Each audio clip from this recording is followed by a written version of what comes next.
Oburu Ngonga Oginga's life story is a narrative deeply intertwined with the political history of Kenya. As the eldest son of Jaramogi Oginga Odinga, a national hero and Kenya's first vice president, Oburu was born into a political dynasty that has shaped the nation for generations. His journey is a testament to the power of family legacy and a reflection of tumultuous and often polarized political landscape of Kenya.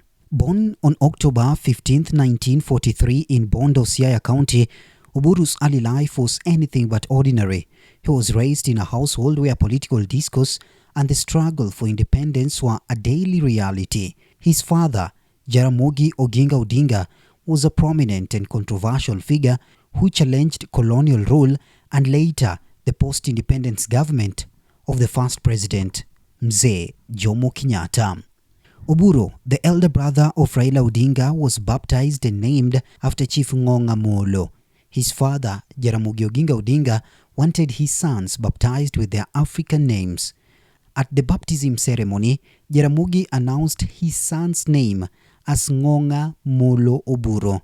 The Reverend Simon Nyende, who was conducting the ceremony, did not approve and suggested other Christian-like names, but Jaramogi insisted on the name Ngonga Molo, stating that the chief was a great man and there was nothing objectionable to Christians about him. As a result, Jaramogi was turned away with his three sons. Oburu's primary education included attending Ogande Primary School. He recounts that for a year he lived with a teacher to attend the school.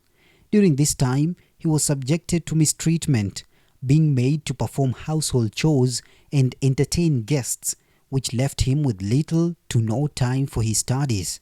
He eventually left the school and went back home. The first son of Jaramogi Oginga Odinga would later pursue university education, including a bachelor's degree, a Master of Science degree, and a doctorate of philosophy, all in economics, from the People's Friendship University in Moscow, Russia.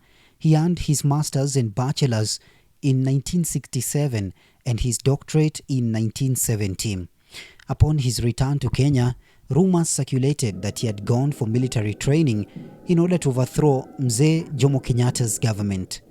These baseless accusations led to him being interrogated and harassed by the special branch, a painful experience he later narrated in his autobiography.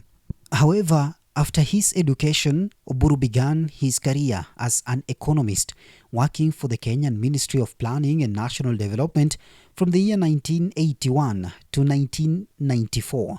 During this period, Oburu will serve as a councillor for Kisumu municipality from 1974 to 1979, at a time when his father, Oginga Odinga, was in the political cold following his fallout with Mzee Jomo Kenyatta, while his younger brother, Raila Amolo Odinga, was tutoring at the University of Nairobi's engineering department.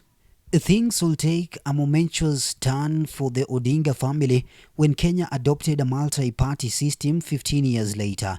While Oburu was being installed in Bondo following his father's demise, Raila, already a member of parliament, was making serious moves to inherit his father's position in the political party Ford Kenya. Omalo Kijana is no longer chairman of Ford Kenya. Okay? Ford Kenya is now going from henceforth to be led by a caretaker committee. When he failed, he bolted and in yet another daredevil act resigned to contest afresh on his National Development Party (NDP). Analysts agree this was perhaps the most decisive political move of the younger Odinga, which fully eclipsed the senior Oburu but also catapulted him into a serious national figure. Through NDP and quite outside the grip of his late father, Raila began to consolidate his hold on Luo Nyanza and by extension the ever-bubbling multi-ethnic reform movement. Oburu was elected in the year 1997 under his brother's party.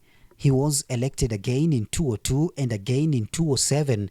In those elections, his competitors at the nomination stage always complained he was favored on account of his younger brother. It is not a crime to be Raila's brother. It is a biological accident. I just found myself being his brother, and that is it. I have struggled on my own journey and I don't need his help. If anything, I am older than him, Oburu once said. These claims of gaining biological relations with Raila gained grave momentum in 2009 when he was appointed as an assistant minister in the Grand Coalition government in which his brother presided as a prime minister. Come the 2013 general election, and the voters rejected him, but he earned himself a nomination back to parliament. Oburu was rejected once again in 2017 and was about to hang his boots when the small window of the East Africa Legislative Assembly, IALA, opened. Like all ruthless politicians, he did not flinch. He grabbed the opportunity and handed over his application. Even when he came under pressure, he pulled a fast one on everyone, announcing a tactical retreat, then charging back after the repeat presidential election. In the classic scoundrel act, Oburu bounced back in the list after the election. Whether this was through his brother's influence or his own machinations, it is difficult to tell. What is important is that he went through and he has bought himself 5 more years in public life. The rumor in the corridors of power was that he laid himself prostrate on his brother's feet and begged for a chance. He needed not do any of that. All that is humdrum. What is important is that Oburu had the last laugh. Oburu would later get elected as the Siaya County Senator, inheriting the seat from revered politician and longtime activist James Bob Agri Orengo. Oburu is married to Anna Oburu and has several children, including Jaoko Oburu Odinga. His significant wealth comes from his family-owned enterprises. He has shares in East African Spectra, a leading gas cylinder manufacturing company here in Kenya.